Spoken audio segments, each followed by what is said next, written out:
Assalamualaikum warahmatullahi wabarakatuh. Pada kesempatan kali ini kami akan menyampaikan beberapa poin terkait dengan sistem saraf pada hewan. Namun sebelum itu kami akan memperkenalkan masing-masing nama anggota kelompok. Saya Arzwan Firza. Saya Baik Fitriana Dwi Jayanti. Saya Baik Nezazi Sahara. Dan saya Baik Wahyu Rahmanisa Fitri, kelompok 1 dari kelas C1. Untuk mempersingkat waktu, kita langsung saja menuju pembahasan utama, yaitu tentang sistem saraf pada hewan. Sistem saraf pada hewan memainkan peran penting dalam mengkoordinasikan dan mengatur berbagai fungsi tubuh, termasuk pergerakan, respons sensorik, dan proses fisiologis.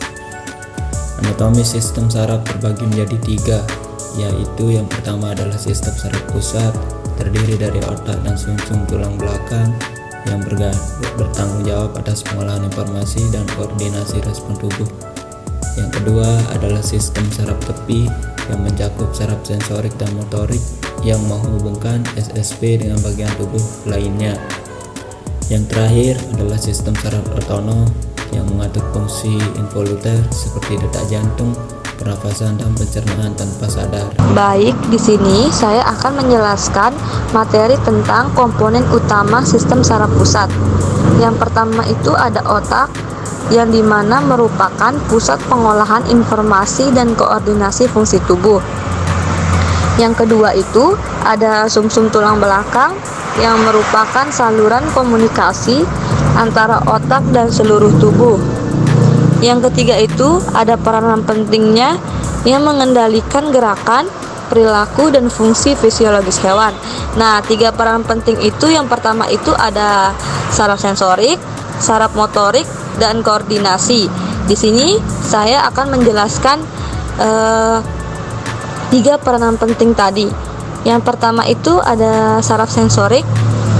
Saraf sensorik adalah yang membawa informasi sensorik dari seluruh tubuh ke otak, yang memiliki fungsi utama yaitu untuk mendeteksi rangsangan internal dan eksternal seperti sentuhan, suhu, rasa, suara, serta mengirimkan informasi tersebut ke otak untuk diproses lebih lanjut. Nah, yang kedua itu ada saraf motorik. Saraf motorik adalah yang membawa instruksi dari otak ke otot untuk menghasilkan gerakan saraf motorik, juga bagian dari sistem saraf perifer yang bertanggung jawab atas pengiriman sinyal dari otak ke sumsum tulang belakang dan ke otot dan kelenjar di seluruh tubuh.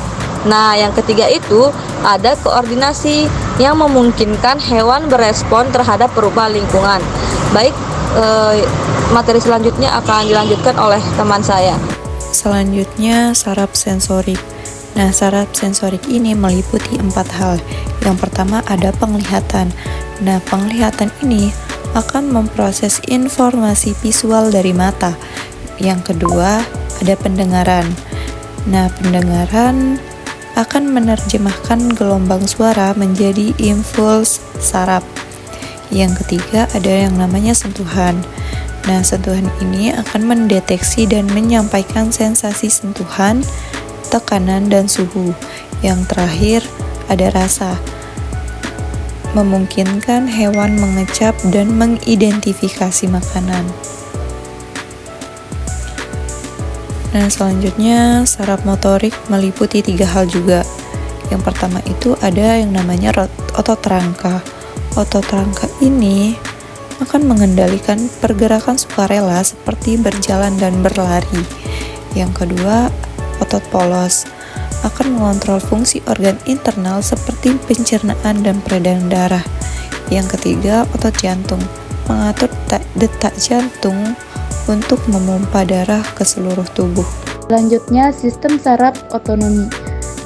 Pertama, simpatis, mengaktifkan respon fight or flight saat menghadapi bahaya atau stres. Kedua, parasimpatis, menenangkan tubuh dan memulihkan fungsi normal setelah respon stres. Ketiga, keseimbangan. Simpatis ini bekerja bersama untuk menjaga homeostasis dalam tubuh. Selanjutnya, peran sistem saraf pada perilaku hewan. Yang pertama, memori. Sistem saraf menyimpan dan memproses informasi yang memengaruhi perilaku hewan. Berikutnya, pembelajaran. Hewan dapat belajar dan beradaptasi melalui interaksi dengan lingkungan. Terakhir, emosi. Sistem saraf terlibat dalam regulasi emosi yang memengaruhi perilaku hewan. Pentingnya sistem saraf bagi hewan. Koordinasi fungsi tubuh. Sistem saraf mengintegrasikan dan mengkoordinasikan berbagai proses fisiologis. Respons terhadap lingkungan, memungkinkan hewan mendeteksi dan beradaptasi dengan perubahan lingkungan, perilaku dan pembelajaran. Sistem saraf berperan dalam pembentukan dan modifikasi perilaku hewan. Mungkin hanya itu yang bisa kami sampaikan. Mohon maaf atas kekeliruan atau kesalahan kata. Wassalamualaikum warahmatullahi wabarakatuh.